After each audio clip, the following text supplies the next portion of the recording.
രണ്ടാമത്തത് പറഞ്ഞ പോലെ കുറേ വർഷങ്ങളായി ഞങ്ങളിവിടെ നോക്കുന്നത് എന്താണ് ഈ മഞ്ചേശ്വരം ക്യാമ്പസിൽ ചെയ്യാൻ പറ്റുക. ഇത് ഞങ്ങളുടെ 8ാമത്തെ ക്യാമ്പസല്ലേ, ഒടുവിൽ കിട്ടിയ സ്ഥലമല്ലേ ഇത്. ഏറ്റവും വടക്കേ അറ്റത്തിലുള്ള ക്യാമ്പസാണ്. അവിടെയൊന്നും കാര്യമായി ചെയ്യാൻ പറ്റിയിട്ടുണ്ടായിരുന്നില്ല. പറ്റാത്ത കാരണം ഇതായിരുന്നു, എന്താണ്, പണം ഇല്ലാത്തതുകൊണ്ട് സെൽഫ് ഫൈനാൻസിങ് കോഴ്സസ് തുടങ്ങാൻ കഴിയുള്ളൂ. സെൽഫ് ഫൈനാൻസിങ് കോഴ്സ് തുടങ്ങുമ്പം ഇവിടുത്തെ പല കുട്ടികൾക്കും മംഗലാപുരത്ത് പോയാൽ ഇഷ്ടം പോലെ സെൽഫ് ഫൈനാൻസിങ് കോഴ്സസ് ഉണ്ടായിരുന്നു.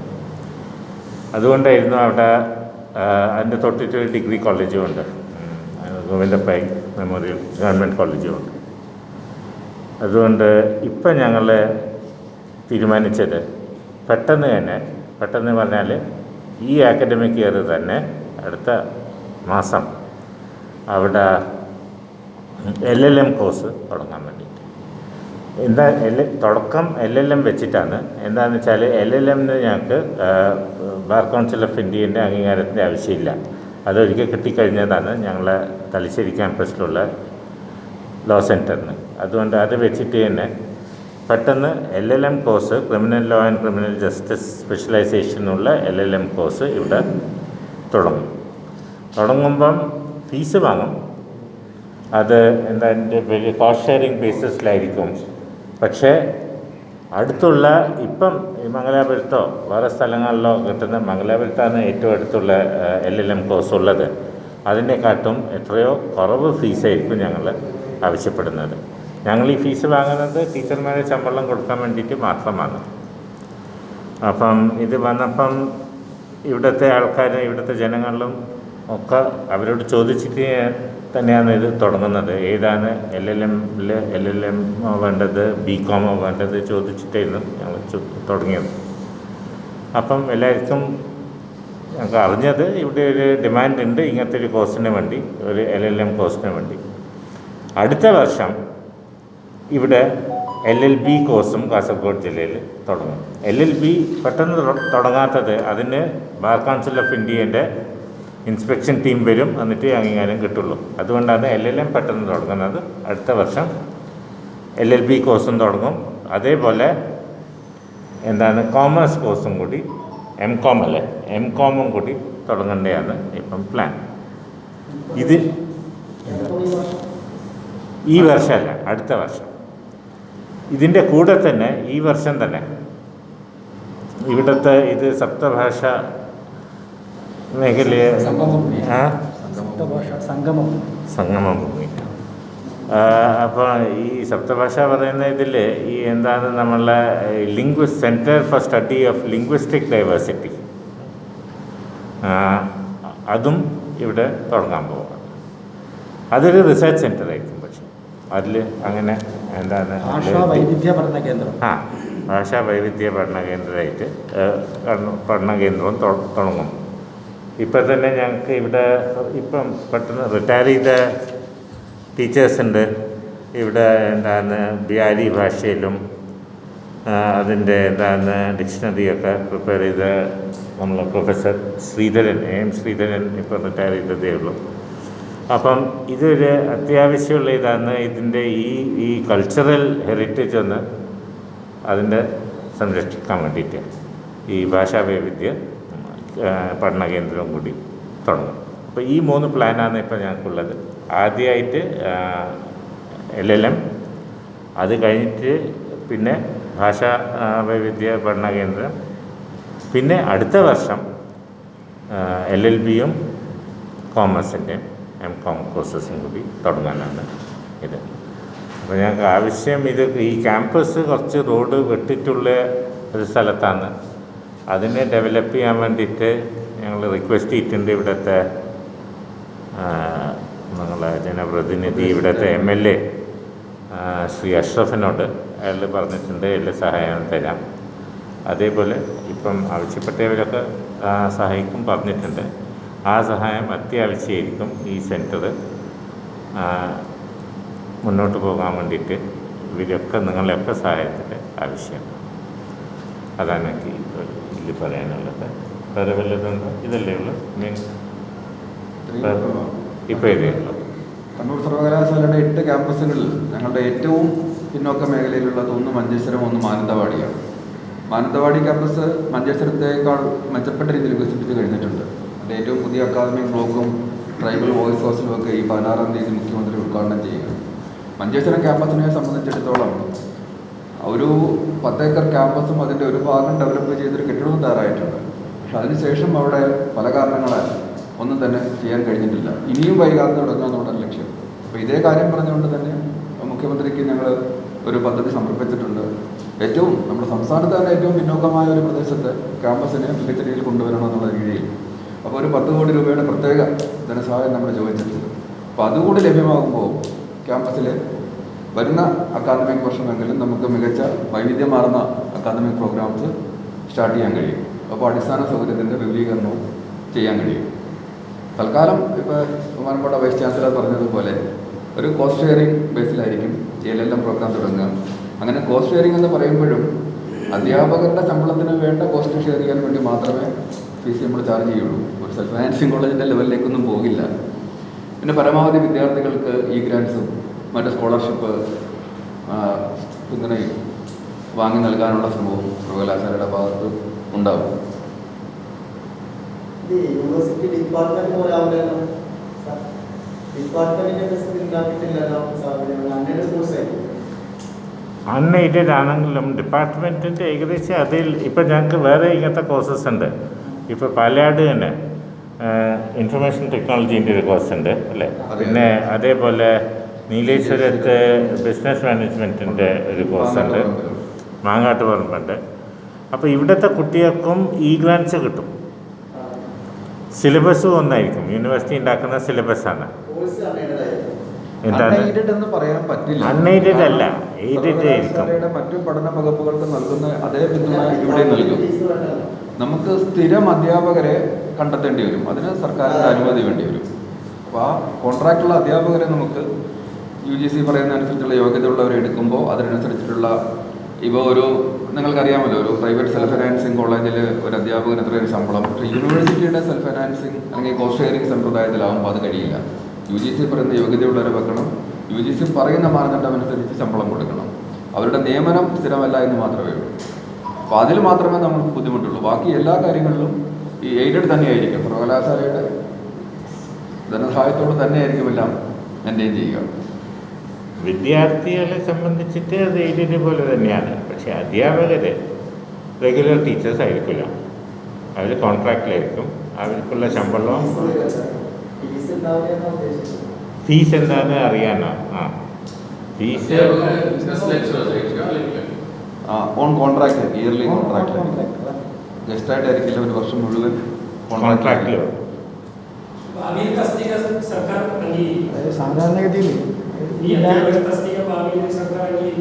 അംഗീകരിക്കാൻ ഞങ്ങൾ ആവശ്യപ്പെടും.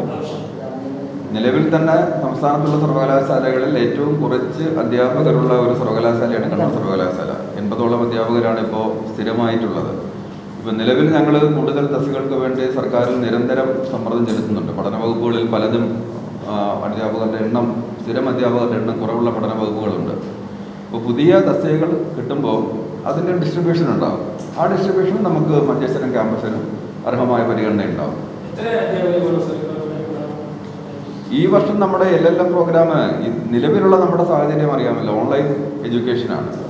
ഇതേ ക്രിമിനൽ ലോ ആൻഡ് ക്രിമിനൽ ജസ്റ്റിസിൻ്റെ LLM പ്രോഗ്രാമാണ് തലശ്ശേരി നടന്നുകൊണ്ടിരിക്കുന്നത്. ആ അധ്യാപകരുടെ സേവനം കുറേ ഉപയോഗപ്പെടുത്താൻ കഴിയും. ആ ക്യാമ്പസിൽ 3 റെഗുലർ അധ്യാപകരും 9ഓളം കോൺട്രാക്ട് അധ്യാപകരുണ്ട്. അവിടെ LLM LLBയും ഉണ്ട്. ഇവിടെ LLM മാത്രമാണുള്ളത്. ഇവിടെ ഒരു ആദ്യത്തെ വർഷം നമുക്ക് 20 വിദ്യാർത്ഥികളെയാണ് എടുക്കുക. ആ 20 വിദ്യാർത്ഥികളുടെ വിവിധ വിഷയങ്ങൾ പഠിപ്പിക്കുന്നതിനായിട്ട് 3-4 അധ്യാപകരുടെ ആവശ്യമേ ഇവിടെയായിട്ട് വേണ്ടി വരുള്ളൂ. പിന്നെ അവിടെ ഇപ്പം നിലവിലുള്ള ഹെഡ് ഓഫ് ദ ഡിപ്പാർട്ട്മെൻറ്റ് അവർ ആഴ്ചക്ക് 1-2 ദിവസം നീലേശ്വരം ക്യാമ്പസിലുണ്ട്. എന്താ LLB ഒരു അണ്ടർ ഗ്രാജുവേറ്റ് പ്രോഗ്രാം അല്ല ഞാൻ തുടങ്ങുന്നത്. 3 ഇയർ LLB അടുത്ത വർഷം ഉണ്ടാവും. അതുണ്ടാവില്ല, സർവകലാശാല പഠന വകുപ്പുകളുടെ സ്റ്റാറ്റസ് ആയതുകൊണ്ട് ഇല്ല, അണ്ടർ ഗ്രാജുവേറ്റ് പ്രോഗ്രാം ഉണ്ടാവില്ല.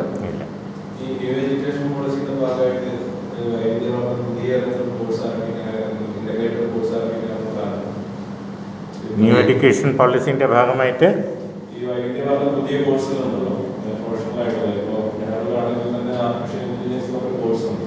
അതുപോലെയുള്ള പുതിയ കോഴ്സുകൾ ആരംഭിക്കുന്നുണ്ടോ? അതുപോലെ തന്നെ ഇന്റഗ്രേറ്റഡ് ആയിട്ട് ഡിഗ്രിയും PG ഒരുമിച്ച് ചെയ്യാൻ പറ്റുന്ന കോഴ്സുകൾക്ക് പ്രാധാന്യം കൊടുക്കുന്നുണ്ടോ യൂണിവേഴ്സിറ്റിയിൽ? ഞങ്ങൾ കൊടുക്കാൻ ആലോചിക്കുന്നുണ്ട്. ഇത് സോഷ്യൽ സയൻസിൽ പല കോഴ്സസ് ഉണ്ട് ഇവിടെ. അതിനെ ഇൻറ്റഗ്രേറ്റഡ് ആയിട്ട് 5 ഇയർ ഇൻറ്റഗ്രേറ്റഡ് കോഴ്സായിട്ട് സോഷ്യോളജി, ആന്ത്രപ്പോളജി ഒക്കെ കൊണ്ടുപോകാൻ ഞങ്ങൾ ആലോചിക്കുന്നുണ്ട്. എന്താണെന്ന് വെച്ചാൽ 5 ഇയർ ആണെങ്കിൽ 3 വർഷം കഴിഞ്ഞിട്ട് വേണമെങ്കിൽ ആ കുട്ടിക്ക് വിട്ടിട്ട് പോകാം, ഒരു BA ഡിഗ്രി വാങ്ങിയിട്ട്. അല്ലെങ്കിൽ 5 വർഷം ഇരുന്നിട്ട് എന്താണ് MA ഡിഗ്രി വാങ്ങിയിട്ട് പോകാം. പുതിയ കോഴ്സിൻ്റെ ഒരു പ്രശ്നം വരുന്നത്, ഞങ്ങളിപ്പം സർക്കാർ കുറേ ഇന്നോവേറ്റീവ് കോഴ്സസ് തന്നിട്ടുണ്ടായിരുന്നു. കോളേജിൽ പഠിച്ച കോഴ്സസിന് നല്ല ഡിമാൻഡുണ്ട്. പഠിക്കാത്ത കോഴ്സ് ഇപ്പം ഞങ്ങൾ അത് കമ്പ്യൂട്ടേഷണൽ ബയോളജി വരാൻ പോകുന്ന സമയത്ത് വളരെ ആവശ്യമുള്ളൊരു കോഴ്സാണ് കമ്പ്യൂട്ടേഷണൽ ബയോളജി. പിന്നെ നാനോ സയൻസിലെ ഒരു കോഴ്സ്. മൂന്നാമത്തേത് ഏതായിരുന്നു? Plant science. ഈ പ്ലാന്റ് സയൻസ് പറയുമ്പം ഇഷ്ടംപോലെ കുട്ടികളെ കിട്ടുന്നുണ്ട്. എന്താണെന്ന് വെച്ചാൽ ബോട്ടണി എല്ലാവർക്കും പരിചയപ്പെട്ടൊരു സബ്ജക്റ്റാണ്. പക്ഷേ ഈ നാനോ സയൻസ്, കമ്പ്യൂട്ടേഷണൽ ബയോളജി ഒക്കെ പറയുമ്പം ഇനിയും ഡിമാൻഡ് വളരെ പതുക്കെ, പക്ഷെ കൂടുന്നുണ്ട്, പക്ഷേ വളരെ പതുക്കെ കൂടുന്നുള്ളൂ ഈ പുതിയ കോഴ്സസിൽ. അതേപോലെ സോഷ്യൽ സയൻസ് ആകുമ്പം നമ്മളെ ഈ മലബാർ കേരളത്തിൽ അങ്ങനെ സോഷ്യൽ സയൻസിൻ്റെ ലെവല് വളരെ ഇനി കുറച്ച് വളരെ കൂടേണ്ട ആവശ്യമുണ്ട്. അതുകൊണ്ട് സോഷ്യൽ സയൻസിലും ഞങ്ങളുടെ ഡിപ്പാർട്ട്മെൻറ്റ്സിൽ തന്നെ അതിനെ ഇൻറ്റഗ്രേറ്റഡ് ആക്കാനാണ് ശ്രമിക്കുന്നത്. 5 വർഷത്തെ കോഴ്സാക്കാൻ വേണ്ടിയിട്ട്. സയൻസിനല്ല, പക്ഷേ സോഷ്യൽ സയൻസ്.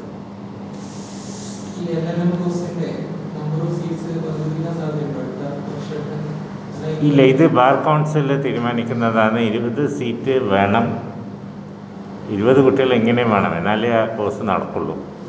20 സ്റ്റുഡൻസ് വേണം. പിന്നെ എത്രയാണ് എൻ്റെ 20 കഴിഞ്ഞാൽ പിന്നെ അവർക്ക് 40ആണ്.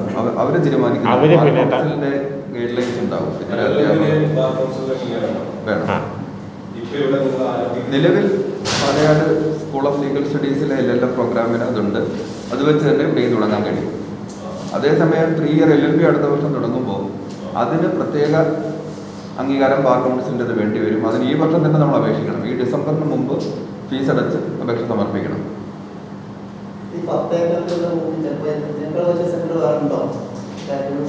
അത് 30 ഏക്കറുള്ള നമ്മുടെ മാങ്ങാട്ടുപറമ്പ് ക്യാമ്പസ്.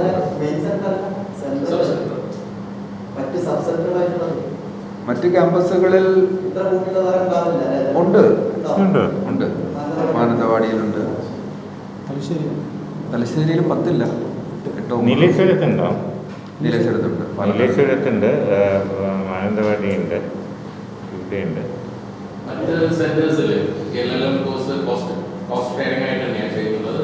അത് കോസ്റ്റ് ഷെയറിംഗ് എവിടെ പാലയാടോ?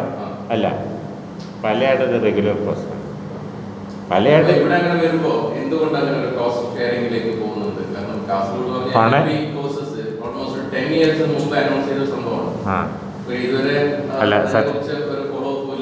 അല്ല സത്യം പറഞ്ഞാൽ ഇപ്പോൾ കോഴ്സ് തുടങ്ങാൻ വളരെ എളുപ്പമാണ്. കോഴ്സ് തുടങ്ങിയിട്ട് ടീച്ചർമാർക്ക് ശമ്പളം കൊടുക്കാൻ പൈസ ഇല്ലെങ്കിൽ സാധാരണ ഞാൻ കാണുന്നുണ്ട്. ഞാൻ വന്നതിൻ്റെ ശേഷം ഇവിടെ ഇഷ്ടംപോലെ ഡിപ്പാർട്ട്മെൻറ്റ് തുടങ്ങി. 34 ഡിപ്പാർട്ട്മെൻറ്റ് ഉണ്ട്. ചില ഡിപ്പാർട്ട്മെൻറ്റിലൊക്കെ 2 ടീച്ചർമാരൊക്കെ ഉള്ളൂ. ഇപ്പോഴാണ് ഞാൻ വന്നിട്ടാണ് ഇപ്പം ആണ് ഞങ്ങൾക്ക് കുറേ തസ്തികകൾ കിട്ടിയത്. അതുകൊണ്ട് തുടങ്ങാൻ വേണ്ടിയിട്ട് തുടങ്ങാം. പക്ഷേ ആ ഉറപ്പ് വരുത്തിയിട്ടില്ലെങ്കിൽ നമ്മൾ കുട്ടികളോട് വളരെ വലിയൊരു ഇൻജസ്റ്റിസ് ആയിരിക്കും ഈ വരുന്ന സ്റ്റുഡൻസിന് വേണ്ടിയിട്ട്. അതുകൊണ്ട് അത് ഉറപ്പ് വരുത്തിയിട്ടേ നമുക്ക് ആ വഴിക്ക് പോകാൻ കഴിയുള്ളൂ. ഇവിടുന്നുള്ള ഒരുപാട് കുട്ടികളുണ്ടല്ലോ, സത്യം പറഞ്ഞു പോയി പഠിക്കുന്ന ആൾക്കാർ ഇവിടെ ആ ഒരു പൊട്ടൻഷ്യൽ നമ്മൾ കാണുന്നില്ല. ഇപ്പം ആ യൂണിവേഴ്സിറ്റിയാണ് ഇതിലുള്ളത്. അപ്പൊ അതൊരു പ്രത്യേക ഫോക്കസ് എന്തുകൊണ്ട് കാസർഗോട്ടേക്ക് ഉണ്ടാവുന്നില്ല? കാസർഗോഡിലുണ്ടാവാത്ത ഒരു കാര്യം, ഒന്ന് ഡിമാൻഡ് കുറവാണ് ഇവിടെ. ചില ഈ എലമെൻ്റ് എനിക്കറിയില്ല, ഇപ്പം പറയുന്ന ഡിമാൻഡ് ഉണ്ട് ആണ്. പക്ഷേ അണ്ടർ ഗ്രാജുവേറ്റ് ലെവലിൽ ഡിമാൻഡ് വരുന്നില്ല. ഈ ഡിമാൻഡ് റേഷ്യോ കാൽക്കുലേറ്റ് ചെയ്യുമ്പം ഡിമാൻഡ് ഇനി കൂടുന്നില്ല ഇവിടെ. അതാണ് പ്രശ്നം വരുന്നത്. ഈ വടക്കേ മലബാറിൽ തന്നെ കുറച്ച് പിന്നോക്കാണ് ഉന്നത വിദ്യാഭ്യാസം, അത് ഇങ്ങോട്ടേക്ക് വരുമ്പോൾ കുറേയും കൂടി കുറയുന്നുണ്ട്. അതുകൊണ്ട് അതൊരു വലിയ പ്രശ്നം തന്നെയാണ്. അത് പക്ഷേ ക്രമേണ നമുക്കതിനെ ഒരു പരിഹാരത്തിലേക്ക് കൊണ്ടുവരാൻ കഴിയുള്ളൂ. ശ്രദ്ധയിൽ വരേണ്ട ഒരു കാര്യം, സർവകലാശാലകൾ കേരളത്തിൽ രാജ്യമെമ്പാടും UGCയുടെ ചില രീതികളുണ്ട്, സ്വകാര്യ സർവകലാശാലകളെ പ്രോത്സാഹിപ്പിക്കുക എന്നൊക്കെയുള്ളത്. ഇതെല്ലാം റിസൾട്ട് ഉണ്ടാകുന്നത് സംസ്ഥാന സർക്കാരിൻ്റെയും മറ്റ് സർവകലാശാലകളുടെ പുറത്താണ് ഭാരം കൂടുന്നത്. സാമ്പത്തികമായി ഒരു ടൈറ്റായിട്ടുള്ള സിറ്റുവേഷനാണ് സർവകലാശാലകളുള്ളത്. നിലവിലുള്ള 34 പഠന വകുപ്പുകളെ നമ്മൾ ശാക്തീകരിച്ച് മുമ്പോട്ട് കൊണ്ടുപോകേണ്ടതുണ്ട്. അപ്പോൾ അതിൻ്റെ വർക്ക് ഒരു വഴിക്ക് നടക്കുന്നു. ഒപ്പമാണ് പുതിയ ക്യാമ്പസുകളും പുതിയ മേഖലയിലേക്ക് നമ്മൾ പ്രവർത്തനം തുടങ്ങേണ്ടത്. അപ്പോൾ ആ തുടക്കം വല്ലാണ്ട് ഒരുപാട് കാര്യങ്ങൾ അനൗൺസ് ചെയ്തിട്ട് എങ്ങും എത്താത്ത അവസ്ഥ വേണ്ട. ഒരു ചെറിയ തുടക്കം, 20 സീറ്റുള്ള LLMൻ്റെ അപ്പോസിറ്റ് ഗ്രാജുവേറ്റ് പ്രോഗ്രാം ആരംഭിക്കുന്നു. ഒപ്പം ഭാഷാ വൈവിധ്യ പഠന കേന്ദ്രം അതിൻ്റെ പ്രവർത്തനം ആരംഭിക്കുന്നു. വരുന്ന അക്കാഡമിക് ഇയറിൽ എന്തായാലും തന്നെ ഞങ്ങളുടെ പരിഗണനയിൽ B.Ed സെൻ്റർ ഉണ്ട്, സാർ സൂചിപ്പിച്ച കൊമേഴ്സ് പ്രോഗ്രാം സ്റ്റാർട്ട് ചെയ്യാനുള്ള പദ്ധതികളുണ്ട്, LLB ഉണ്ട്. ഇതൊക്കെ തന്നെ വരും വർഷങ്ങളിലുണ്ടാവും.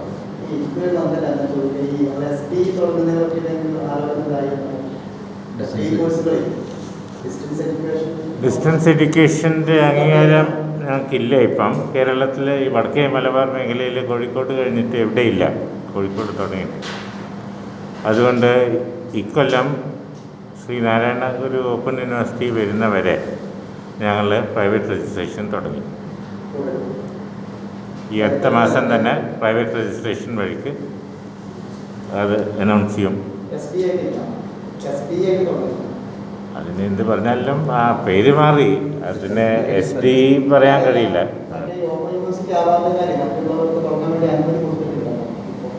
ഓപ്പൺ യൂണിവേഴ്സിറ്റി വളരെ വേഗത്തിലാവും. അതിലാകെ തടസ്സം ഇത്രയാണ് ഞാൻ മനസ്സിലാക്കുക അവിടെ എന്നോട് പറഞ്ഞത് അവിടെ നിന്ന് ഡൽഹിയിൽ നിന്നൊരു ടീം വന്നിട്ട് നോക്കണം കേന്ദ്രത്തിന്. അവരിനിയും വന്നിട്ടില്ല. അവർ വന്നാലേ ഓപ്പൺ യൂണിവേഴ്സിറ്റി തുടങ്ങാൻ കഴിയുള്ളൂ. പക്ഷേ അതും വെയിറ്റ് ചെയ്തിട്ട് നമുക്ക് ഇരിക്കാൻ കഴിയില്ല അവരുടെ ദീക്ഷയിൽ. അതുകൊണ്ടാണ് തൽക്കാലം പ്രൈവറ്റ് രജിസ്ട്രേഷൻ ഓപ്പൺ ചെയ്തത് ഈ വർഷം. കാസർഗോഡ്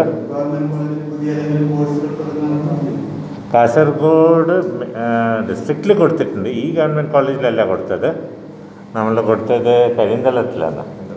അവിടെ സോഷ്യൽ സയൻസിൻ്റെ ഇൻറ്റഗ്രേറ്റഡ് കോഴ്സ് കൊടുത്തിട്ടുണ്ട്, Inter disciplinary course. Uduma government കോളേജിലും കരിന്തളത്തിലും കൊടുത്തിട്ടുണ്ട്. BA സോഷ്യൽ സയൻസ് കൊടുത്തു അവിടെ, കരിന്തളത്തിലല്ല. ബേജ കോളേജിലും ഉദുമയിലും കൊടുത്തിട്ടുണ്ട് അല്ലേ, 2 സ്ഥലത്തും. ആ, മറ്റേത് UG ഇന്റർ ഡിസിപ്ലിനറി. എന്താ അവിടെ ഇല്ല, ഗവൺമെന്റ് കോളേജിൽ നിന്ന് അവര് സ്റ്റാഫ് കൗൺസിൽ കൂടിയിട്ട് റെക്കമെൻഡ് ചെയ്യില്ല. അങ്ങനെയാണ് കോളേജുകളിൽ അപ്ലൈ ചെയ്തിരുന്നു ഈ ന്യൂ ജനറേഷൻ കോഴ്സസിന് വേണ്ടിയിട്ട്. അത് ഓരോ കോളേജിൻ്റെ അപേക്ഷേൻ്റെ മേലെ ഡിപ്പെൻഡ് ചെയ്യും. ഇല്ല, ഗോവിന്ദപ്പയിൽ വന്നിട്ടില്ല പുതിയ കോഴ്സ്. എന്നാൽ അവിടെ നിന്ന് അപേക്ഷ കിട്ടിയിട്ടില്ല. കഴിഞ്ഞ പ്രാവശ്യം വന്നു. നമ്മുടെ കോവിഡും ലോക്ക്ഡൗണും വന്നത് കാരണം സ്റ്റുഡൻസിന്റെ മൊബിലിറ്റി വല്ലാണ്ട് റെസ്ട്രിക്റ്റഡ് ആയി. കേരളത്തിന്റെ പുറത്തേക്ക് യാത്ര ചെയ്യാൻ ഉള്ള പ്രശ്നങ്ങൾ വന്നത്. അങ്ങനെ വന്നപ്പോൾ സർക്കാർ സംസ്ഥാനത്തെമ്പാടും പുതിയ പ്രോഗ്രാംസ് സ്റ്റാർട്ട് ചെയ്തു. യൂണിവേഴ്സിറ്റി പഠന വകുപ്പുകളിൽ സ്റ്റാർട്ട് ചെയ്യാനും എയ്ഡഡ് ഗവൺമെൻറ് കോളേജുകൾ. അപ്പോൾ അങ്ങനെ വന്നപ്പോൾ ഗവൺമെൻറ് ഒരു പരിഗണന കൊടുത്തത് പിന്നോക്ക മേഖലയിലുള്ള, ഇപ്പം ഗോവിന്ദപ്പൈ കോളേജ് കുറച്ചുകൂടെ മുന്നോക്കമാണ് കാസർഗോഡിനെ സംബന്ധിച്ചിടത്തോളം. അതിന് കുറച്ചുകൂടി ഉള്ളിലുള്ള കോളേജുകൾക്ക്, പുതുതായി തുടങ്ങിയ ഗവൺമെൻറ് കോളേജുകൾക്ക് പരിഗണന കൊടുത്തു.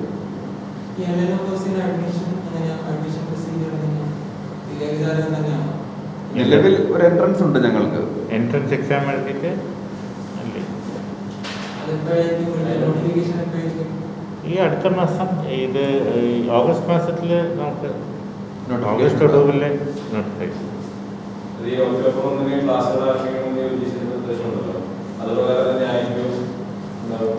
കണ്ണൂർ സർവകലാശാല UGCയുടെയും സംസ്ഥാന സർക്കാരിൻ്റെ ആ ഗൈഡ്ലൈൻസ് ഒക്കെ ഫോളോ ചെയ്യുന്നുണ്ട്. ഞങ്ങളുടെ ഡിഗ്രി സംസ്ഥാനത്ത് ആദ്യമായി കണ്ണൂർ സർവകലാശാലയിലാണ് ബിരുദ പരീക്ഷയുടെ റിസൾട്ട് പ്രസിദ്ധീകരിച്ചത്. BComൻ്റെ വന്നു കഴിഞ്ഞു, സൈറ്റിൽ നിന്ന് ഗ്രേഡ് കാർഡ് ഡൗൺലോഡ് ചെയ്യുമ്പോൾ. BA BSCയുടെ ചൊവ്വാഴ്ച മുതൽ ഗ്രേഡ് കാർഡ് ഡൗൺലോഡ് ചെയ്യാം. ഞങ്ങൾ ആദ്യമായിട്ടെല്ലാം കഴിഞ്ഞു. അത് കഴിഞ്ഞുകൊണ്ട് തന്നെ ഞങ്ങൾക്ക് അടുത്ത അഡ്മിഷൻ പ്രൊസീജിയറിലേക്ക് കടക്കാം. കൃത്യമായിട്ട് ഫോളോ ചെയ്യാൻ കഴിയും. ഒക്ടോബർ എന്നുള്ള തടസ്സമില്ല.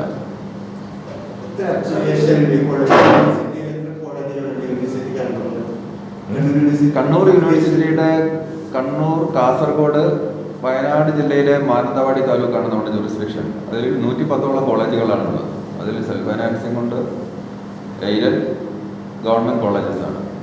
പിന്നെ ഏറ്റവും പുതുതായിട്ട് വരുന്ന തലശ്ശേരിയിൽ ആരംഭിക്കുന്ന Kerala institute of hospitality management ആണ്. ടൂറിസം വകുപ്പിൻ്റെ കീഴിലെ ഒരു കോസ്റ്റ് ഷെയറിംഗ് ഇൻസ്റ്റിറ്റ്യൂട്ടാണ് ഹോസ്പിറ്റാലിറ്റി, ഹോട്ടൽ മാനേജ്മെൻറ്റ്. പിന്നെ ഹാൻഡ്ലൂം ടെക്നോളജിൻ്റെ, അതെ, വ്യവസായ വകുപ്പിൻ്റെ കീഴിൽ. അത് തോട്ടടായി.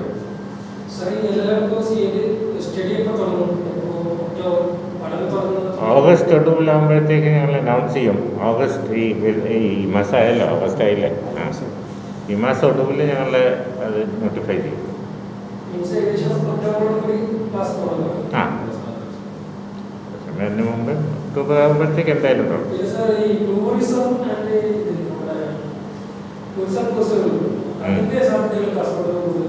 അവിടെ ഉണ്ടല്ലോ ഒരു കോഴ്സ്, ഗോവിന്ദപ്പൈ കോഴ്സ് ഉണ്ട്. ആ, ട്രാവൽ ടൂറിസം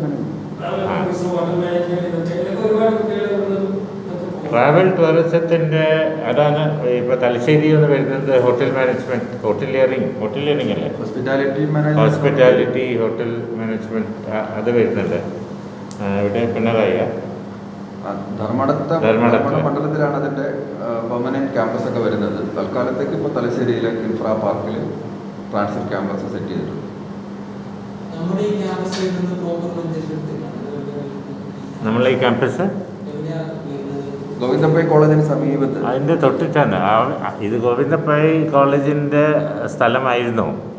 അപ്പോൾ അവരാണ് 10 ഏക്കർ കണ്ണൂർ സർവകലാശാലയ്ക്ക് എപ്പോഴാണ്, ഏത് വർഷമാണ് കൊടുത്തത്? 10 വർഷമായിട്ട് അതിന് മുമ്പേ ആണ്.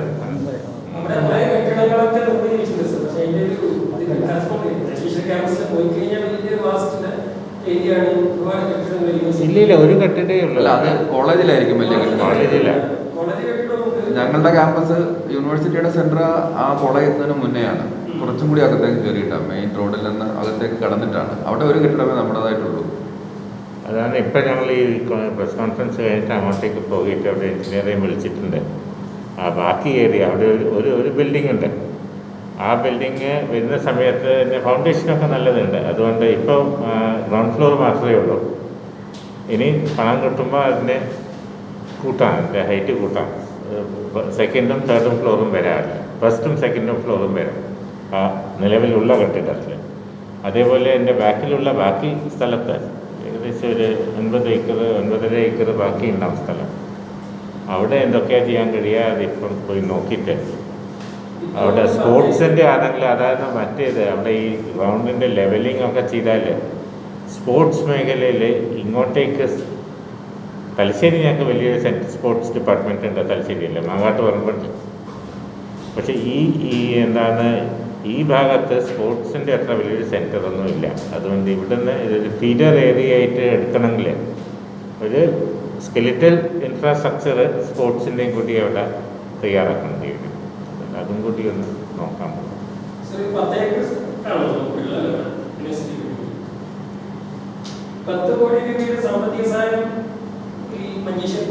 സംസ്ഥാന സർക്കാരിന്റെ പരിഗണനയിലാണ് ആ 10 കോടി മഞ്ചേശ്വരത്തിനും മാനന്തവാടിക്കുമായിട്ടാണ് ചോദിച്ചിരിക്കുന്നത്.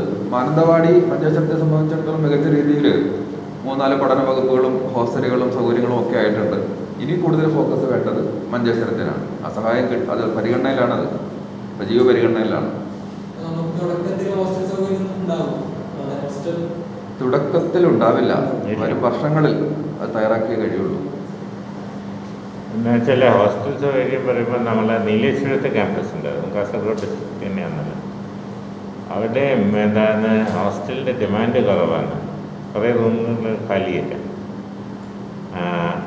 ഹോസ്റ്റൽ വേണ്ടി വരുന്ന സമയത്ത്. പക്ഷേ ഇവിടെ ഹോസ്റ്റലുണ്ടല്ലോ നമുക്ക്, ഇല്ലേ?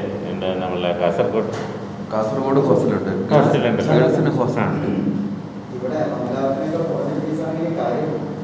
അല്ല അത് ശരിയാണ്. അത് നോക്കിയിട്ട് തന്നെയാണ് ഫീസ് ഡിസൈൻ ചെയ്തത്.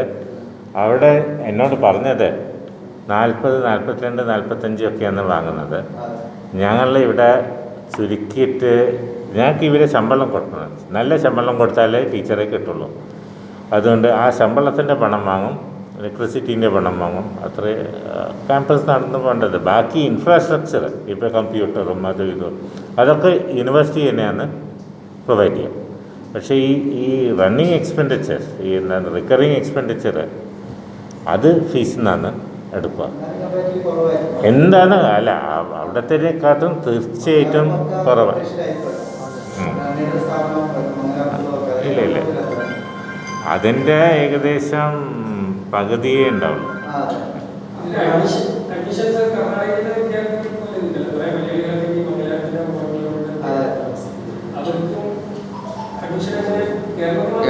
എൻട്രൻസ് പാസ്സാകാറുള്ളതാണ്. എൻട്രൻസ് വഴി ഞങ്ങൾക്ക് അപൂർവമായിട്ട് കേരളത്തിൻ്റെ പുറത്തുള്ള വിദ്യാർത്ഥികൾ പഠിക്കാൻ വരാറുണ്ട്. ത്രിപുരയിൽ നിന്നുള്ള കുട്ടികൾ വരെ പഠിച്ചിട്ടുണ്ട്.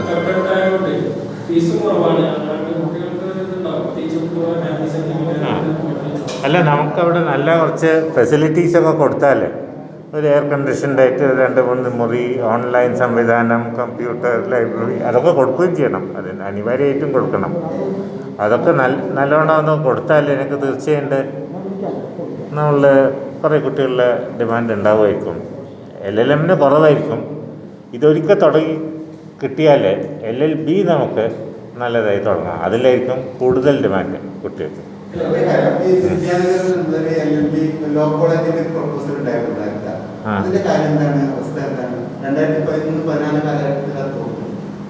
ലോ കോളേജിൻ്റെ നേരത്തെ 2-3 സ്ഥലം നോക്കിയിരുന്നു. സർവകലാശാല നേരിട്ടുള്ള ലീഗൽ സ്റ്റഡീസ് സെന്റർ ഈ ഭാഗത്ത് ആരംഭിക്കാനുള്ള പ്രപ്പോസൽ മുൻകാലത്തുണ്ടായിരുന്നു. 2014 കാര്യമാണ് പറയുന്നത്. ഇല്ല, ഞാൻ വന്നത് 17-ലാണ്. 17-ൻ്റെ ഒടുവിൽ ഞാൻ വന്നതിൻ്റെ ശേഷം ഇതിനെ പറ്റിയിട്ട് ഒന്നും ഞാൻ കേട്ടിട്ടില്ല. ഇങ്ങനത്തെ ഒരു പ്രപ്പോസലിനെ പറ്റിയിട്ടോ അല്ല. ഇതിൻ്റെ പ്രശ്നം മനസ്സിലാക്കേണ്ടത് നിലവിലുള്ള 8 ക്യാമ്പസുകൾ ശാക്തീകരിക്കുക എന്നുള്ളതാണ് സർവകലാശാലയുടെ ഇപ്പോഴത്തെ ലക്ഷ്യം. ഇപ്പം നമ്മുടെ ഈ നിലവിൽ ഈ പറഞ്ഞ റിക്വസ്റ്റിൻ്റെ ഒപ്പം തന്നെ പ്രപ്പോസലായിട്ടേ ഉള്ളത്, ഒരു അപ്രൂവ്ഡ് കണ്ടീഷനിലല്ല.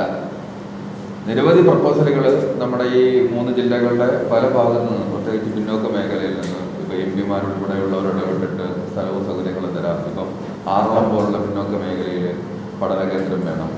അപ്പോൾ പുതിയൊരു ക്യാമ്പസ് തുടങ്ങാൻ സർവകലാശാലയ്ക്ക് വലിയ ബുദ്ധിമുട്ടുകളാണ്. ഉള്ളതിന് ശാക്തീകരിക്കുക. അതേസമയം ഈ എവിടെയൊക്കെ നമുക്ക് റീച്ച് മറ്റ് രീതികളിലൂടെയും കോളേജുകളിലൂടെയും, ഇനിയിപ്പം ഇന്നലെ MP പറഞ്ഞതുപോലുള്ള ചില്ലറ വിജ്ഞാന വ്യാപന കേന്ദ്രങ്ങൾ ആരംഭിച്ചു മറ്റ് നിലവിലുള്ള സംവിധാനങ്ങളോട് ചേർന്നുകൊണ്ട് അത്തരം പരിപാടികളായിരിക്കും നോക്കുക. പുതിയ ക്യാമ്പസുകൾ സർവകലാശാലയ്ക്ക് ഇപ്പോഴത്തെ ഒരു സാമ്പത്തിക സംവിധാനത്തിൽ, നമ്മുടെ ഒരു ഫൈനാൻഷ്യൽ സ്റ്റാറ്റസിൽ ആലോചിക്കാൻ കഴിയില്ല. മറ്റേ സ്റ്റേറ്റിലേക്ക് ആളുകൾ കാര്യമായി പഠിക്കാൻ പോകുന്ന കാരണം ഫീസ് കുറവ് മാത്രമല്ല, 2 വർഷത്തെ കോഴ്സ് അവിടെ 2 വർഷം കൊണ്ട് തീരും. നമ്മുടെ ഇപ്പോൾ 2 വർഷത്തിൽ 3 വർഷമാവാം. കണ്ണൂർ മാത്രമല്ല, കേരളത്തിലെ എല്ലാ യൂണിവേഴ്സിറ്റിയും അതാണ് മെയിൻ കാരണം. നമ്മുടെ കേരളത്തിൽ നിന്ന് ആളുകൾ പുറത്തേക്ക് പോകുന്നതിന് കാരണം. ഇല്ല, ഞങ്ങളുടെ ഇവിടെ ലോനെ പറ്റിയിട്ടാണ് പറയുന്നത്. അല്ല, കണ്ണൂരെല്ലാം പറഞ്ഞത് എല്ലാ യൂണിവേഴ്സിറ്റിയും സിക്ക് ചേർന്നാൽ അല്ല തന്നെ ഏറ്റവും ഫാസ്റ്റായിട്ട് റിസൾട്ട് വരുന്നതും സിസ്റ്റമാറ്റിക്കായിട്ട് പോകുന്ന ഒരു യൂണിവേഴ്സിറ്റി കണ്ണൂർ യൂണിവേഴ്സിറ്റി. കഴിഞ്ഞ 2 വർഷമായിട്ട് ഇത് 3ാമത്തെ വർഷമാണ്. ഞങ്ങൾ പറഞ്ഞ ഡേറ്റിനെക്കാട്ടൊക്കെ മുമ്പേ ആണ് ഇത് കൊടുക്കുന്നത്. പണ്ട് ഉണ്ടായിരുന്നു, പ്രശ്നം ഉണ്ടായിരുന്നു. ഞാൻ വന്നപ്പോൾ ഒരു പ്രശ്നം ഉണ്ടായിരുന്നു. കുറേ ലേറ്റ് ആയിട്ടായിരുന്നു വന്നത്. അത് മാത്രമല്ല, കണ്ണൂർ യൂണിവേഴ്സിറ്റിയാണ് ഇപ്പോൾ ആദ്യമായിട്ട് വളരെ ശാസ്ത്രീയമായിട്ടാണ് ഞങ്ങളിപ്പം പുതിയത്, വളരെ അഭിമാനത്തോട് പറയേണ്ട ഒരു കാര്യമാണ്. ഞങ്ങൾ ചോദ്യക്കടലാസിൻ്റെ രീതി അങ്ങനെ മാറ്റി. പണ്ട് ഇങ്ങനെ മനഃപ്പാഠം പഠിച്ചിട്ട് കുട്ടി വന്ന് അവിടെ അത് റീപ്രൊഡ്യൂസ് ചെയ്യുക, ബൈഹാർട്ട് പഠിച്ച് വന്നിട്ട് അവിടെ. ഇപ്പം അത് മാറ്റിയിട്ട് 4 എഡ്യൂക്കേഷൻ സൈക്കോളജിയും ഇതിലുമൊക്കെ പണ്ടേ ഉള്ള മോഡൽസാണിത്. ഒന്ന്, വെറും മനഃപ്പാഠം പഠിച്ചിട്ട് റിക്കലക്ഷനും മെമ്മറിയും മാത്രമല്ല ടെസ്റ്റ് ചെയ്യുന്നത്, അനാലിസിസ് ടെസ്റ്റ് ചെയ്യുന്നുണ്ട്, ആപ്ലിക്കേഷൻ ടെസ്റ്റ് ചെയ്യുന്നുണ്ട്. ഇങ്ങനത്തെ ക്വസ്റ്റ്യൻസ് ബാങ്ക് ഉണ്ടാക്കിയിട്ടുണ്ട് ഇപ്പം. ആ ബാങ്കിൽ നിന്ന് അല്ലെങ്കിൽ കുറേ പണം ഇത് ഈ ക്വസ്റ്റ്യൻ പേപ്പറിൻ്റെ പ്രിൻറ്റിങ്ങിനും അതിനും ഇതിനും ഒക്കെ പോകാറുണ്ടായിരുന്നു, സെറ്റിങ്ങിനും. ഇപ്പോൾ ഈ ക്വസ്റ്റ്യൻ ബാങ്കിന് ആ ക്വസ്റ്റ്യൻ ബാങ്കിൽ നമ്മളെ ബാങ്കിൻ്റെയൊക്കെ മിനിമം മാതിരി 200 ക്വസ്റ്റ്യൻ ഉണ്ടാവണം. നമ്മളെ ബാങ്ക് അക്കൗണ്ടിൽ ഓരോ ഡിപ്പാർട്ട്മെൻറ്റിനും അറ്റ്ലീസ്റ്റ് 200-300 ഉണ്ടാവണം. അപ്പോൾ അതുള്ളപ്പം നമുക്ക് വേണ്ടപ്പം ഇപ്പോൾ ഒരു സപ്ലിമെൻ്ററി എക്സാം വേണം. ഒരു ബട്ടൺ അമർത്തിയാൽ പേപ്പർ ജനറേറ്റ് ചെയ്ത് വരും.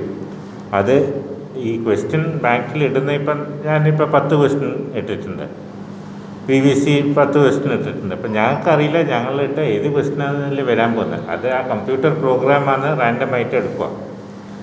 അതുകൊണ്ട് വളരെ ട്രാൻസ്പെറൻ്റായിട്ട് സീക്രസി മെയിൻറ്റെയിൻ ചെയ്തിട്ട് ക്വസ്റ്റ്യൻ പേപ്പർ ജനറേഷൻ ഒരു പുതിയ നല്ല രീതിയിൽ തുടങ്ങിക്കഴിഞ്ഞു. ഇന്നലെ ഇല്ലേ അത് അതിന്റെ ട്രയൽ നടന്നുകൊണ്ടിരിക്കുക. ഇന്നലെ ട്രയൽ നടന്നു. പരീക്ഷയാണെങ്കിൽ 9:45 കമ്പ്യൂട്ടർ ഓണാക്കി സോഫ്റ്റ്വെയർ കീവേഡ്സ് കൊടുത്ത് സബ്മിറ്റ് ബട്ടൺ കൊടുത്താൽ ഇതിന് സെക്കൻഡ്സ് ക്വസ്റ്റ്യൻ പേപ്പർ ജനറേറ്റ് ചെയ്യും. അതെല്ലാം ഷെഡ്യൂൾ ചെയ്തിട്ടുണ്ട്. അധികം മാറ്റി വെച്ചിട്ടില്ല. ചില കോവിഡ് സ്പെഷ്യൽ എക്സാംസും അത്തരം കാര്യങ്ങൾ മാത്രമേ ഉള്ളൂ. 32 കോവിഡ് ബാധിതരായ വിദ്യാർത്ഥികൾക്ക് പരീക്ഷ എഴുതാനുള്ള സംവിധാനം നമ്മൾ ഒരുക്കി. കോവിഡ് ബാധിച്ചെന്ന് വിചാരിച്ച് അവരുടെ പരീക്ഷയ്ക്ക് എഴുതാതിരിക്കേണ്ട ആവശ്യമില്ല. അവർക്ക് ഒറ്റ മുറിയിൽ അവരെ ഇരുത്തിക്കൊണ്ട് അവരെ പരീക്ഷ എഴുതിച്ചു. ക്വാറന്റൈനുള്ളവരെ എഴുതിച്ചു. ഈ യൂണിവേഴ്സിറ്റി കീഴിൽ പഠിക്കുന്ന ഡിഗ്രി PG വിദ്യാർത്ഥികളുടെ ജില്ലാ അടിസ്ഥാനത്തിലുള്ള കണക്കാവുകയുള്ളൂ. അത് മൊത്തത്തിലുള്ള കണക്ക് ഇപ്പൊ പറയാൻ കഴിയില്ല. എന്താണ് വിദ്യാർത്ഥികളുടെ UG PG വിദ്യാർത്ഥികളുടെ എണ്ണം ഏത് ഡിസ്ട്രിക്ട് വൈസ് ആണോ ചോദിക്കുന്നത്? ഓരോ ജില്ലയുടെ ഇല്ല, അത് ഇപ്പം ഇല്ല എൻ്റെ കയ്യിൽ. പക്ഷേ ഞങ്ങൾ അക്രഡിറ്റേഷന് പോകുന്ന കാരണം കൃത്യമായി ഡാറ്റ എല്ലാം എടുത്ത് നാക്കിന് സമർപ്പിച്ചിട്ടുണ്ട്. ഡാറ്റാബേസ് ഇതെല്ലാം ഉണ്ട്, കൃത്യമായ വിവരങ്ങളും. പക്ഷേ എനിക്ക് തോന്നുന്നു കാസർഗോഡ് കുറവായിരിക്കും. കോഴ്സുകൾ കുറവാണ്. കാസർഗോഡ് വിദ്യാഭ്യാസ പദ്ധതികളാണ് ആവശ്യിക്കുന്നത്? പുതിയ പദ്ധതി പറഞ്ഞാൽ ഞങ്ങളൊന്ന് ഈ പുതിയ ഗവൺമെൻറ് കഴിഞ്ഞ മാസങ്ങളിൽ ന്യൂ ജനറേഷൻ കോഴ്സസ് കൊടുത്തിട്ട് കോളേജസിന്, ഗവൺമെൻറ് കോളേജിന് അതൊന്ന്. പിന്നെ ഞങ്ങൾ ഈ ക്യാമ്പസിനെ കുറേയും കൂടി എന്താണ് ഡെവലപ്പ് ചെയ്തെടുക്കാൻ വേണ്ടിയിട്ട് അത് വരുന്ന സമയത്ത് ഈ പറഞ്ഞ പോലെ കോമേഴ്സും LLBൻ്റെ ഇപ്പം LLM മാത്രമേ തുടങ്ങുന്നുള്ളൂ. LLBൻ്റെ 3 വർഷത്തെ കോഴ്സും തുടങ്ങാം. എന്താണെന്ന് വെച്ചാൽ നമ്മൾ വെറുതെ കോഴ്സ് ഈ ഡിമാൻഡ് തീർച്ചയാക്കി കഴിഞ്ഞിട്ട് നമുക്ക് ഒരു പ്രോഗ്രാം തുടങ്ങിക്കൊള്ളൂ. പ്രോഗ്രാം തുടങ്ങിയിട്ട് അതിൽ ഡിമാൻഡ് ഇല്ലെങ്കിൽ നടന്നു പോവില്ല. അതുകൊണ്ട് അത് ഞങ്ങൾ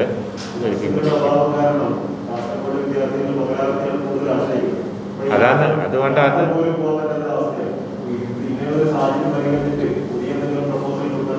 അതേപോലെ ഈ ലോന്നൊക്കെ അങ്ങോട്ടേക്ക് പോകുന്നുണ്ട് പല ആൾക്കാരും മംഗലാപുരത്തേക്ക്. അതേപോലെ കോമേഴ്സിന് പോകുന്നുണ്ട്.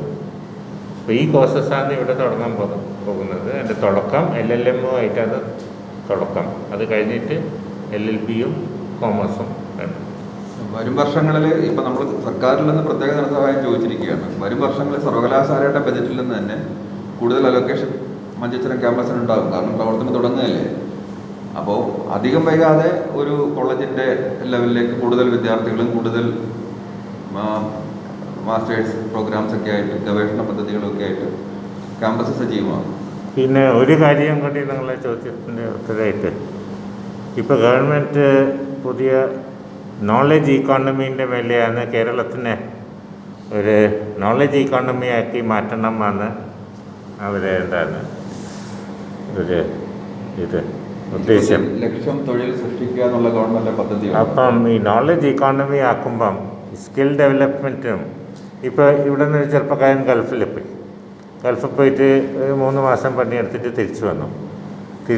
തിരിച്ചു വന്നിട്ട് അവന് ഇവിടെ അപ്പോഴാണ് അറിയുന്നത് എനിക്ക് ഇതും കൂടി അറിയായിരുന്നെങ്കിൽ കുറച്ചും കൂടി നല്ല ജോലി കിട്ടുമായിരുന്നു, വേറൊരു ലെവൽ ഓഫ് ട്രെയിനിങ് ഉണ്ടെങ്കിൽ. അപ്പോൾ ഈ സ്കിൽ ഡെവലപ്മെൻറ്റിൻ്റെ ഷോർട്ട് ടേം കോഴ്സസും കൂടി ഞങ്ങൾ തുടങ്ങാൻ പോകുന്നുണ്ട്. അതിന് ഇപ്പോൾ ഞങ്ങൾ യൂണിവേഴ്സിറ്റിയിൽ സെൻറ്റർ ഫോർ ട്രാൻസ്ഫോർമേറ്റീവ് ഫ്യൂച്ചേഴ്സ് തുടങ്ങിയിട്ടുണ്ട്. അതിലിപ്പോൾ ആകെ ഡിമാൻഡ് നോക്കുവാണ്. ഓരോ മേഖലയിലും ഏത് തൊഴിലിനാണ് ഏത് തൊഴിലല്ല എങ്ങനത്തെ ട്രെയിനിങ്ങിന് ആണ് ആവശ്യം, ഡിമാൻഡുള്ളത്. ആ ട്രെയിനിങ് ഞങ്ങൾ പിന്നെ ഷോർട്ട് ടേം കോഴ്സായിട്ട്, അത് ഡിഗ്രി ആയിട്ടല്ല, പക്ഷേ ഒരു 3 മാസത്തെ കോഴ്സ്, 6 മാസത്തെ കോഴ്സ്, അങ്ങനത്തെ കോഴ്സസ് ആക്കി വെച്ചിട്ട് ആൾക്കാർക്ക് ആ ആണ്. തൊഴിലധിഷ്ഠിതം ചിലപ്പോൾ അതൊരു മാസത്തെ പരിശീലനമായിരിക്കാം, ചിലപ്പോൾ 3 മാസത്തേതായിരിക്കാം. സർക്കാരിൻ്റെ KDISC എന്ന് പറഞ്ഞ ഏജൻസിയുണ്ട്, Kerala development innovation strategy council. KM എബ്രഹാമാണ് എൻ്റെ ചെയർമാൻ, പഴയ ചീഫ് സെക്രട്ടറി. അദ്ദേഹത്തിൻ്റെ നേതൃത്വത്തിൽ ഒരു വലിയ മിഷൻ സ്റ്റേറ്റ് മുഴുവൻ വരുന്നത്. അപ്പോൾ യൂണിവേഴ്സിറ്റിയും ഒരു പാർട്ണറാണ്. ഞങ്ങൾ ഈ പറഞ്ഞ centre for studies in transformative futures എന്ന് പറഞ്ഞ് ട്രെയിനിങ് ഓഫർ ചെയ്യാൻ വേണ്ടി ഒരു സെൻറ്റർ നമ്മൾ തുടങ്ങിയിട്ടുണ്ട്. വൈകാതെ അതിൻ്റെ പ്രവർത്തനവും ഉണ്ടാകും. അപ്പോൾ തീർച്ചയായിട്ടും ആ കേന്ദ്രത്തിൻ്റെ പ്രവർത്തനവും ഇവിടേക്ക് വ്യാപിപ്പിക്കാൻ കഴിയും മഞ്ചേശ്വരത്തേക്ക്. അത് നമ്മൾ ഈ കെട്ടിടത്തിനെ ഉപയോഗിക്കല്ല, ഇവിടെ ഉണ്ടാക്കുന്ന മഞ്ചേശ്വരത്തിലുള്ള ബിൽഡിങ്സിനെയൊക്കെ ഉപയോഗിച്ചിട്ട് ഈ ഷോർട്ട് ടേം ട്രെയിനിങ് പ്രോഗ്രാംസും യൂണിവേഴ്സിറ്റി ഇവിടെ നടത്താം. നമുക്ക് കാസർഗോഡ് ടൗണിൽ നമ്മൾ ഉള്ള ക്യാമ്പസിൽ നടത്താം, മഞ്ചേശ്വരത്തിൽ നടത്താം, നീലേശ്വരത്തിൽ നടത്താം, അതൊന്നും പ്രശ്നമില്ല. പക്ഷേ ഈ ഏരിയ ബേസിക്കലി ഈ ഏരിയയിൽ നിന്ന് എന്താണ് ഡിമാൻഡ്, അതിന് വേണ്ടി ടൈലർ മെയ്ഡ് ഒരു ഒന്നിനെക്കാട്ടും കൂടുതൽ കോഴ്സസ് ഡിസൈൻ ചെയ്തിട്ട് ആൾക്കാർക്ക് കൊടുക്കാനാണ്. ചെറിയ യോഗ്യതയില്ലാത്തവരെ നിയമനം നൽകുന്നതുമായി ബന്ധപ്പെട്ട് യൂണിവേഴ്സിറ്റിയുടെ തെറ്റുകൾ കളഞ്ഞു ചേർക്കുന്നുണ്ടോ? എന്തിൻ്റെ നിയമനം സംബന്ധിച്ച് എന്തെങ്കിലും സൽപ്പേരിന് കളങ്കം ചാർത്തിയിട്ടുണ്ടോ? ഇല്ല. നിയമനമൊക്കെ ആയിരിക്കും. ഒരു നിയമനത്തെ കുറിച്ച് പരാതിയില്ല, ഒരു പരാതിയില്ല. ഞങ്ങളുടെ ഈ എന്താണ് അതും പറയാനുണ്ട്. ഞാൻ ഇപ്പം ലോക്ക്ഡൗണിന് മുമ്പെയാണ് നമ്മൾ ഏപ്രിൽ മാസത്തിന് 2021 20 മാർച്ചിലാണ് 20 ജനുവരിയിൽ ഞങ്ങൾ 20 ജനുവരി തുടങ്ങിയിട്ട് ഞങ്ങൾ 34 തസ്തികകളിൽ ഇൻ്റർവ്യൂ ചെയ്തു. ആദ്യമായിട്ടാണ് ഓൺലൈനായിട്ടാണ് മുഴുവൻ ഇൻ്റർവ്യൂ നടത്തിയത്. ഓൺലൈനായി മുഴുവൻ ഇൻ്റർവ്യൂ നടത്തിയപ്പം അതങ്ങനെ റെക്കോർഡിലാണ്. ഇപ്പം ഞാൻ ചോദിക്കുന്ന ചോദ്യമൊക്കെ റെക്കോർഡിൽ, അത് എല്ലാം റെക്കോർഡിലാണ്. ഓൺലൈൻ ഈ ഗൂഗിൾ മീറ്റിലൊക്കെ പോകുമ്പം അത് റെക്കോർഡ് ചെയ്യാം. അതുകൊണ്ട് ഒരു പരാതിയോ മറ്റേ വന്നു, അതിൽ ഞങ്ങൾ കോടതിക്ക് ഇത് കൊടുത്തു, സമർപ്പിച്ചു, അതും റദ്ദായി കേസ്. അതുകൊണ്ട് ഒരു കേസും ഇല്ല, ഒരു പ്രശ്നമില്ലാണ്ട് 34 ഇൻ്റർവ്യൂ നടത്തി കഴിഞ്ഞു. 34 തസ്തികകളിൽ ഞങ്ങൾ ആൾക്കാർ നിയമനം നടത്തി കഴിഞ്ഞു. ഈ ഓരോ സംവരണം കാരണം ചില തസ്തികൾക്ക് ആളെ കിട്ടിയിട്ടില്ല, അതിന് പിന്നെ നടത്തുന്നുണ്ട്.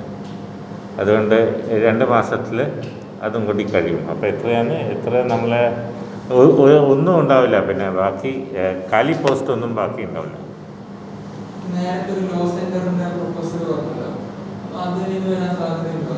ഇത് പുതിയ ലോ സെൻറ്റർ ആ LLBയുടെ സെൻറ്റർ തുടങ്ങുമെന്നുള്ളതാണ് നേരത്തെ ഉണ്ടായിരുന്ന പ്രപ്പോസൽ. എനിക്ക് ഈ പ്രപ്പോസലിനെ പറ്റിയിട്ട് ഒന്നും അറിയില്ല. എന്താ വെച്ചാൽ ആരും ഒന്നും പറഞ്ഞിട്ടുമില്ല, ഞാൻ കണ്ടിട്ടുമില്ല. ഹലോ ഞാനിവിടെ പ്രസ് ക്ലബ് ഞാനിവിടെ എൻ്റെ പ്രസ് ക്ലബ്. നിങ്ങൾ എവിടെയാണ് ഉള്ളത്? സാറ് 2017 ചാർജ് എടുത്തതിന് ശേഷം അതിനെക്കുറിച്ച് ചർച്ച പോലും ഉണ്ടായിരുന്നു. നിങ്ങൾ മഞ്ചേശ്വരത്ത് ഇത് 10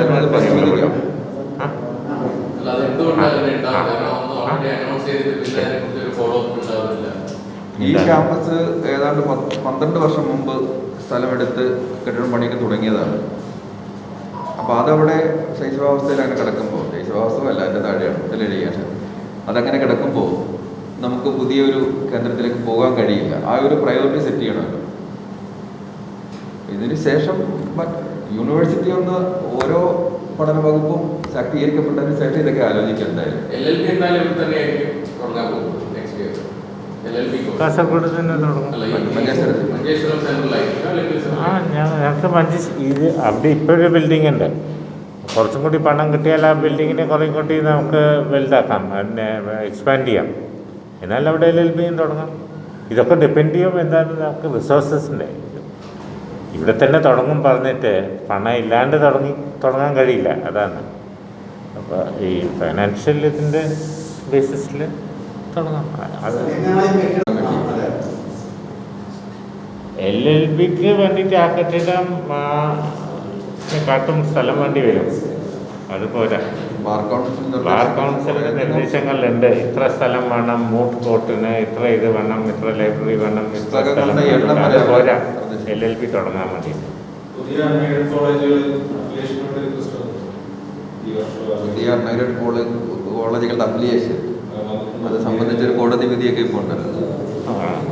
സഹകരണ മേഖലയിലെ കോളേജുകൾക്ക് നമ്മൾ കൂടുതൽ പ്രാധാന്യം കൊടുത്തിരുന്നു. അപ്പോൾ കോടതി പറഞ്ഞു തുല്യ പ്രാധാന്യം കൊടുക്കണം, സ്വകാര്യ സംരംഭകർക്ക് കൊടുക്കണം. നിർഭാഗ്യവശാൽ നമ്മുടെ ഈ മേഖലയിലെ ഈ അൺഎയ്ഡഡ് കോളേജുകളിൽ പലതും വളരെ മോശപ്പെട്ടൊരവസ്ഥയിലാണ് പോകുന്നത്. വാങ്ങുന്ന ഫീസ് കൊണ്ട് അവർക്ക് അത് ഓടിച്ചുകൊണ്ട് പോകാൻ കഴിയില്ല. വളരെ വളരെ മോശം സ്ഥിതിയിലാണ്. ഇവിടെ കണ്ണൂർ സർവകലാശാലയിൽ 30 അൺഎയ്ഡഡ് കോളേജുകളുണ്ട്. അതിൽ ഏകദേശം 30 കോളേജിലും 30-നെക്കാട്ടും കുറവ്. അതുകൊണ്ട് എനിക്ക് ഈ നമ്പർ ഓർമ്മ. 30 കോളേജിൽ 30-നെക്കാട്ടും കുറവാണ് കുട്ടികൾ. അപ്പോൾ 15 കുട്ടികളെ വെച്ചിട്ട് കോളേജൊന്നും നടത്താൻ കഴിയില്ല. അത്യാവശ്യം പുതുക്കാതെ അത്യാവശ്യം ഇനി വേണ്ടാന്ന് ആവശ്യമില്ലല്ലോ. ചിലരൊക്കെ ഈ കഴിഞ്ഞ സിൻഡിക്കേറ്റിലും ചില പ്രോഗ്രാംസിന്റെ നിർത്താൻ വേണ്ടിയിട്ടേ ആരെങ്കിലും അപേക്ഷ നോക്കാം. അവര് സാധ്യതയുണ്ട്, അതാ പറയാൻ അല്ല, കോവിഡ് ആദ്യ പ്രതിസന്ധി തന്നെയായിരുന്നു. കോവിഡ് കാരണം അത് കുറേയും കൂടി മോശമായി സ്ഥിതി. അതാണ് ഉണ്ടായത്. കോവിഡ് കാരണം എല്ലാവരും, ഈ കണ്ണീരിന് മാത്രമല്ല എല്ലാ മേഖലയിലും പണ്ടത്തെ പ്രശ്നങ്ങളിലൊക്കെ കുറേയും കൂടി ശക്തമായി നമ്മളെ മുന്നിൽ വരുന്നുണ്ട്. അത്രയേ ഉള്ളൂ. ഇത് ആദ്യമായിട്ട് വരുന്ന പ്രശ്നങ്ങളൊന്നും അല്ല ഇത്. പുതിയ കാലത്ത് ഈ ഓൺ ക്യാമ്പസ് അല്ലാണ്ട് ഒരുപാട് ടോട്ടലി ഓൺലൈൻ ആയിട്ടുള്ള കോഴ്സസ് പല യൂണിവേഴ്സിറ്റീസ് ഇപ്പോൾ ചെയ്യുന്നുണ്ട്. കണ്ണൂർ യൂണിവേഴ്സിറ്റിക്ക് അങ്ങനെയുള്ള പ്രപ്പോസൽ ഉണ്ടോ? ഉണ്ട്. കണ്ണൂർ യൂണിവേഴ്സിറ്റീൻ്റെ മുന്നിലും ഉണ്ട്. ഇത് എല്ലാ ലോകത്തിലെ എല്ലാ യൂണിവേഴ്സിറ്റീസിൻ്റെ മുന്നിലുള്ള ഒരു പ്രശ്നം തന്നെയാണിത്. നമ്മളെ ശ്രമം യൂണിവേഴ്സിറ്റീനെ നമ്മൾ തീരെ ഓൺലൈൻ പൂർണ്ണമായിട്ട് ഓൺലൈൻ ആവാണ്ടിരിക്കാൻ നോക്കുന്നുണ്ട്. പക്ഷേ അതിൻ്റെ കൂടെ തന്നെ ഒരു കോംപ്രമൈസിൻ്റെ ആവശ്യമുണ്ട്. ചില ഓൺലൈൻ കോഴ്സസ് നല്ല കോഴ്സസും അവൈലബിളാണ് ചില സബ്ജക്ട്സിൽ അവൈലബിൾ അല്ല. അതുകൊണ്ടൊരു ബ്ലെൻഡഡ് മോഡലിൽ കൂടിയാണ് ഇപ്പോൾ പോകുന്നത്.